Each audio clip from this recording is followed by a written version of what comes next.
அதனால் தோழர்களே, வரப்போகிற தேர்தலில் நம்ம யாருன்னு காட்டணும், நம்ம பலம் என்னன்னு காட்டணும். அதுக்காக அந்த பலமான, அந்த பவர்ஃபுல்லான ஆயுதத்தை நம்ம கையில் எடுக்கணும். அந்த ஆயுதம் வேறு எதுவுமே இல்லை, ஓட்டு, வாக்கு, ஜனநாயகம். அது இருந்தால் தான் நம்ம அந்த வெற்றியை நோக்கியே நம்மளால் பயணிக்க முடியும். தமிழ்நாடே அந்த வாக்குச்சாவடி முன்னாடி திரண்டு நிற்கணும். அதை பார்த்துட்டு தமிழ்நாடே தமிழக வெற்றி கழகமா, இல்லை தமிழக வெற்றி கழகம் தான் தமிழ்நாடா அப்படின்ற மாதிரி இருக்கணும்.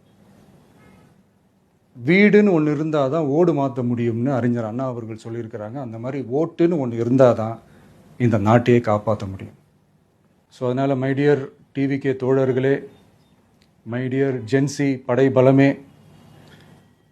உஷாராக இருங்க, கான்ஃபிடென்ட்டாக இருங்க. நல்லதே நடக்கும்.